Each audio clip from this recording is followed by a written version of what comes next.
Good morning, class. Good morning po. Good morning, ma'am. Okay, so before we start, I'll show you some sentences and I want you to analyze and observe the similarities in the sentence. Okay? Yes po. Okay, ma'am.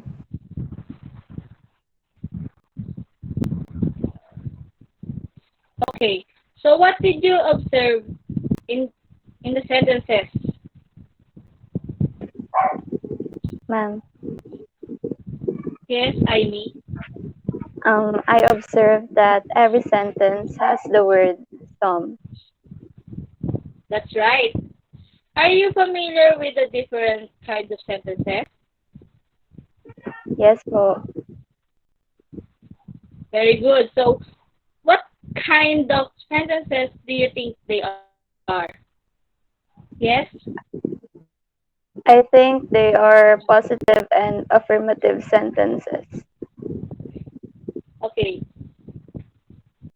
So we'll go back later to that set of sentences, but first we have to observe the next set of sentences. Okay, so for this set of sentences, what can you say about this, Bianca? Ma'am, they all have the word any. That's correct.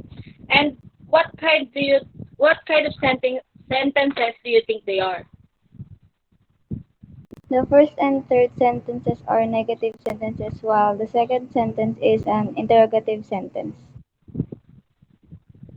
So okay, thank you. So based from your observations, what can you conclude to this first set of sentences? Yes, Aini. I can say that some is used for affirmative and positive sentences. Correct. The quantifier some is used is used in positive or affirmative sentences. Okay, is that clear? Yes, ma'am. Now, now let's go back to the second set of sentences. So from these sentences, what can you observe? Yes, Bianca. Again, ma'am. What can you observe from what can you conclude from this set of sentences?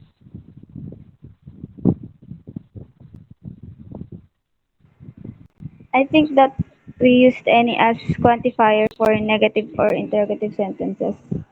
That's right. If we are asking questions, we should use any as the quantifier. Also, we use it for the negative sentences.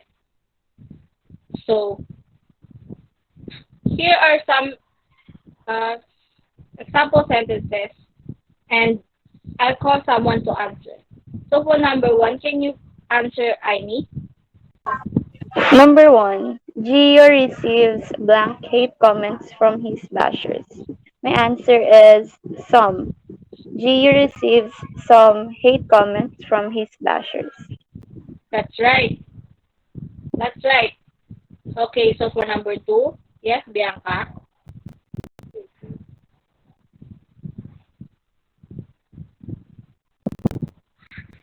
I think the answer is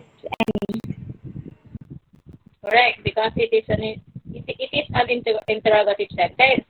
So for number three, Aini.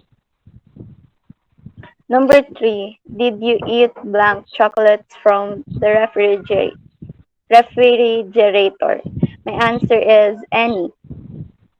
Correct, because it is also an interrogative sentence. So for number four, can you answer, Bianca? number 4. Jerry gives blank advice to his brother Ben. I think the answer is some. Correct, because it is an affirmative sentence. So for the last number, Aini. Number five, Roselle asks Luigi to give her blank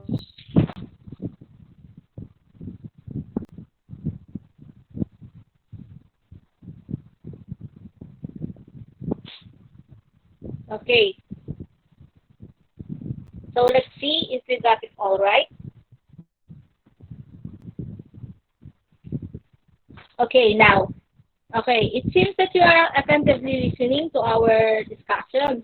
But aside from the general rule, we will discuss the exceptions to the rule. There are three there are three exceptions to the rule regarding some and any for you to use them as an quantifier. So for the first exception, what can you observe from these sentences, Bianca? Ma'am, the sentences use some even though they are interrogative sentences.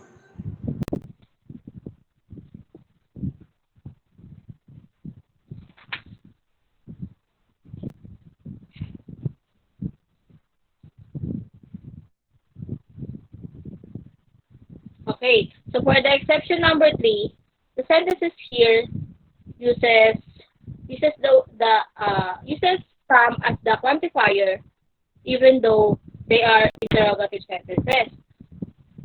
So in this rule,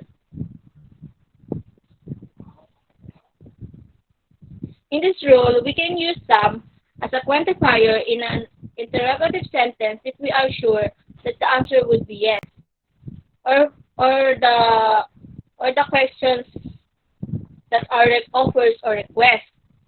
So is that clear? Yes, ma'am.